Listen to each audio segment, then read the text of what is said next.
colon hydrotherapy fasting lecture. I welcome you for coming and thank you for coming. And what I'm going to start out with is a light joke that'll lead into our topic at hand. One day, all the body parts are talking, and they want to know who's the boss. You know, the brain said I should be the boss because I do all the thinking, I lead the body with my thoughts, and then the eyes go, no, I should be the boss because I see where you're going, and without the eyes you just trip and fall. And then the stomach goes, oh, I should be the boss because I digest all the food, and I give you nutrients, and you would die if you couldn't use the nutrients.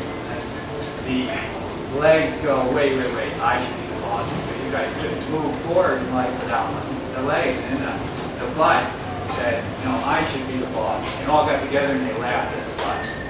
And the butt said, fine, you're going to laugh at me. So it clenched up for a couple days. And after a couple days, the brain got fogged and it couldn't think. And the eyes got cloudy and it couldn't see very well.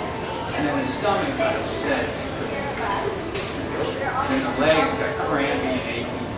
And they all said, all right, but you're the boss, And it's a pretty good point if you think about it, because you don't eliminate well, you definitely don't feel well, but a lot of people, it's a topic that many people don't like to talk about, don't like to discuss throughout the years. And people, what's kind of interesting, if you look back in time, in the early 1900s, enemas, where if a baby has a fever, one of the first things you do, what they would do back in the 1900s to neglect it, is give those with the herbalists and they give the baby enema to bring the fever down. It's still the first thing you do. It doesn't matter if you're an adult or a child. An enema will help to relieve. It's your first line of defense. Even a 103-degree fever, first give an enema. Just a little, none of those store-bought things either. You know, you would get a little thing like this, perfect for you know, a little infant, but you got to remember, you ever give a little infant an enema, they got little colons. But for yourself, you can always do it. Or if you're getting skin problems, we're going to get really deep into that. I'm going to let Will get a little more into the cleanse and that. But one of the other things, I just finished this 500-page book. It's probably the most comprehensive, detailed analysis of nutrition in a decade. Because what it's titled is Nutrition and Physical Degeneration. If you want to take notes of stuff, get this book. Nutrition and Physical Degeneration by Weston Price. Oh, Weston Price.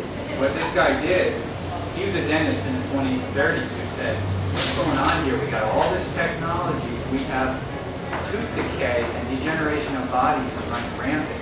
We've got the bacterial diseases under control, but we don't have the degeneration, all these cavities. So what he did is he went around the world. I mean, this guy went around the world. He took bobsled stuff in Mexico. They still couldn't get there by plane to some areas. He wanted to be, he went to the South Africans, the Melanesians, to the Hawaiians, to the Native American Indians, and he wanted to study them in their most remote atmospheres where nobody from the outside was coming in, and they weren't bringing any other foods. They were in their own habitat, surviving the native ways.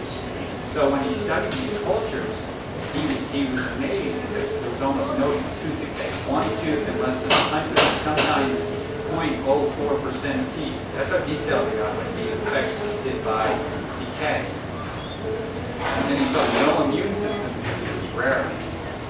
Of course, in places like Africa, you still have malaria and things like that because it's just, that's a problem that's always been there. But there were no prisons, no insane asylums. There were no, everybody was useful. Children went to, you know, they were useful to the community very quickly.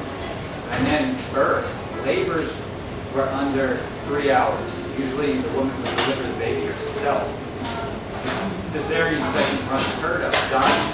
Doctors would say, or there's one Eskimo village where the doctor said in his 38 years of practice, he never made it to deliver a baby, an Eskimo wife, an Eskimo woman, because they just always did. I don't know what the proper terminology is, but there was no labor problems, very quick. And what he said though, in the new generations, they always need to have surgery, the labors were long and extensive,